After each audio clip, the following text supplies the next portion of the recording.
Bonjour à tous, je viens aujourd'hui de vous parler de la gestion du stress parce que c'est ce qui me semble être indispensable en ces temps difficiles.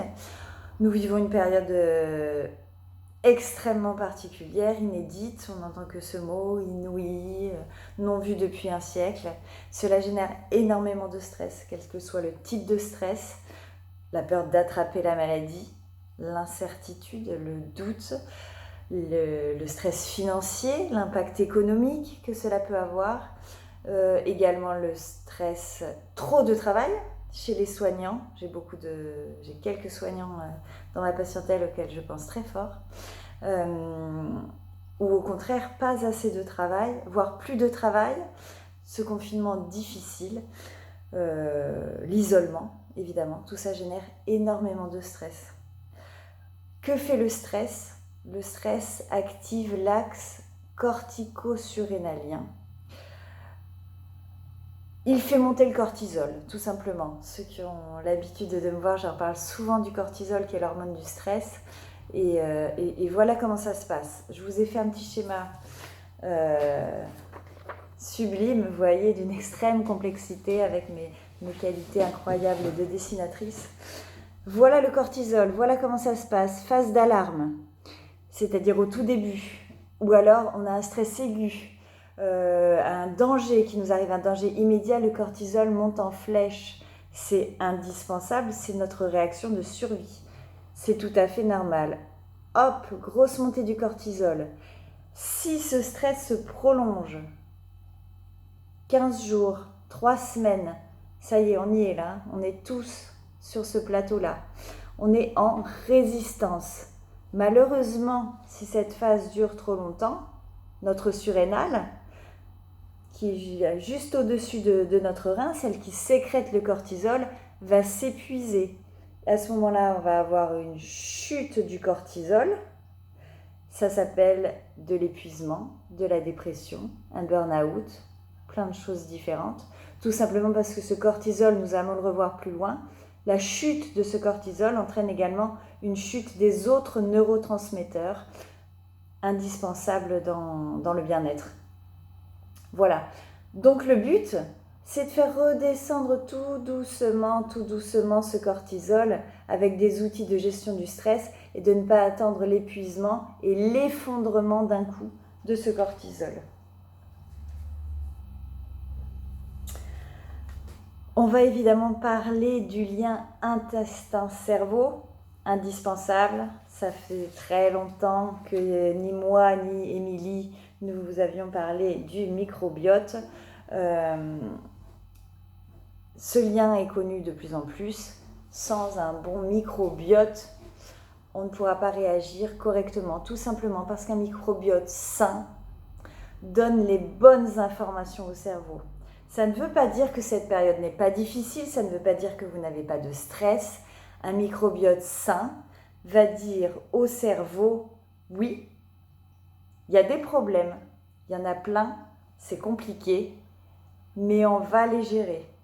Un microbiote inflammatoire va créer de l'inflammation encore plus au niveau cérébral, cercle vicieux, on stresse plus, on s'énerve, tout va mal. Autre problème de ce stress, double peine, non seulement on n'est pas bien parce qu'on stresse, mais en plus il a des conséquences sur l'immunité. Le stress diminue l'immunité. Un stress aigu, quelques jours voire semaines, exemple préparation d'examen, événement important à gérer, pas de problème et au contraire il semblerait que l'immunité soit stimulée. Un stress prolongé, confinement, on va avoir une augmentation du cortisol, phase de résistance, et ça entraîne une libération de cytokines inflammatoires. Rappelez-vous ma précédente vidéo, l'inflammation, c'est aussi ce qui fait qu'on est plus fragile par rapport au Covid. Donc le cortisol qui augmente trop longtemps va entraîner plus de cytokines inflammatoires et donc on va être plus susceptible de mal réagir si on attrape ce Covid. Un stress chronique, c'est autre chose qu'un stress prolongé. Un stress prolongé, c'est ce qu'on vit actuellement. Un stress chronique, c'est le stress actuel chez des patients qui étaient déjà stressés auparavant. Ça, ce stress chronique augmente le risque de passer dans cette phase-là, puisque les patients avaient déjà un cortisol élevé. Attention à ne pas faire redescendre tout ça. Comme on l'a dit, cette chute du cortisol, ça entraîne une chute des autres neurotransmetteurs. Rapidement, qu'est-ce qu'un neurotransmetteur? C'est ce qu'on sécrète pour notre bien-être. Le matin, c'est la dopamine.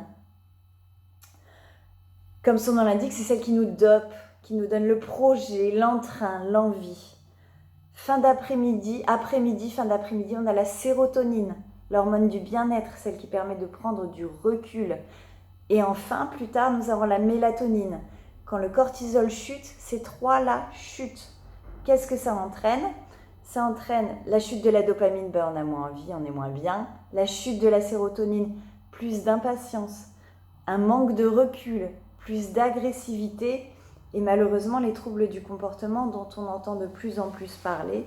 Et malheureusement, c'est arrivé à une de mes patientes récemment. Voilà, la violence dans la famille. Chute de la mélatonine, trouble du sommeil. Et la mélatonine, il faut savoir qu'elle est elle-même une hormone de régulation du système immunitaire. Donc c'est vraiment le cercle vicieux, ce stress. Donc le stress joue un rôle fondamental dans la différence entre le Covid maladie et le syndrome grippal qu'on peut avoir si on l'attrape, alors que finalement tout le reste au niveau de notre corps va bien. Donc on va passer au conseil anti-stress, puisque comment éviter tout ça, comment éviter cette chute de cortisol, comment le faire redescendre beaucoup plus lentement pour que tout aille bien. Premièrement, les compléments alimentaires, je ne vais pas pouvoir m'en passer. Le magnésium, à fond les ballons, on est tous carencés, le stress bouffe le magnésium. Ça, ne vous en privez pas. Une fois de plus, si vous avez besoin de conseils là-dessus, n'hésitez pas par retour de mail ou si vous avez besoin d'une consultation sur le site Ma Question Médicale, je vous indiquerai le plus approprié pour vous. Avec le magnésium, la vitamine D, dont je vous ai précédemment parlé, indispensable pour l'immunité, et en plus, les deux s'activent mutuellement, c'est-à-dire qu'une vitamine D avec une carence en magnésium va être moins active et inversement. Les neurotransmetteurs dont on vient de parler, indispensables pour stimuler la dopamine le matin. On peut prendre des compléments qui sont à base de L-tyrosine, c'est le précurseur de la dopamine, et surtout le petit déjeuner protéiné. Vous savez que j'en suis fan, Émilie aussi.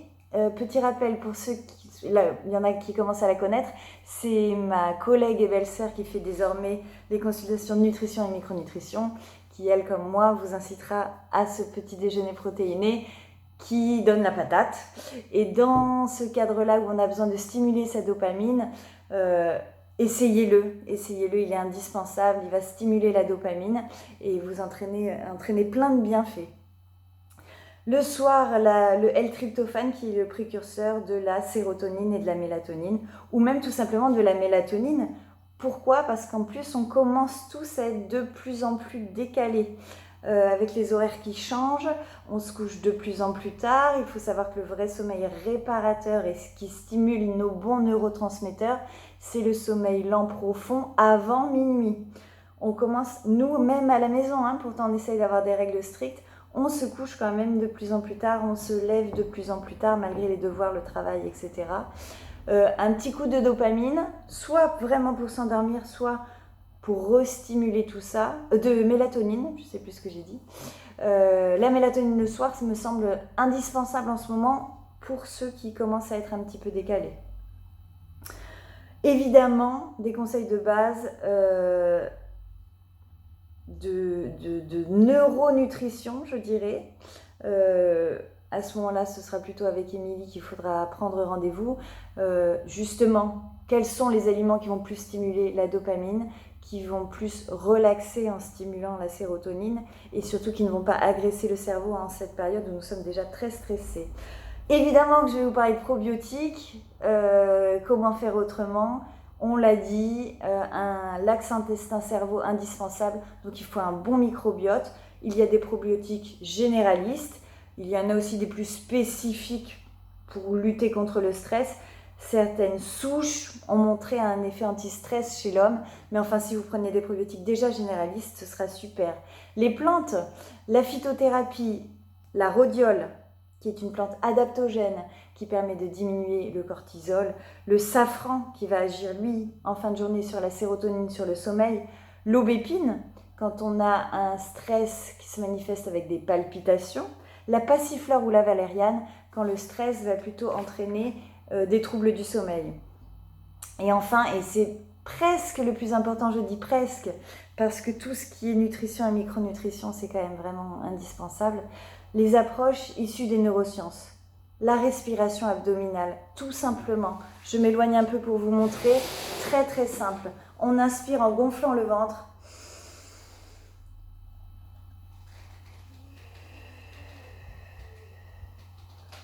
Et on le rentre à l'expiration pendant 5 minutes, 3 fois par jour. Quand vous y êtes habitué, passez à la cohérence cardiaque. C'est à peu près la même chose. On respire tranquillement. 5 secondes d'inspiration, 5 secondes d'expiration. Vous trouvez plein d'applications sur Internet. 5 minutes, 3 fois par jour.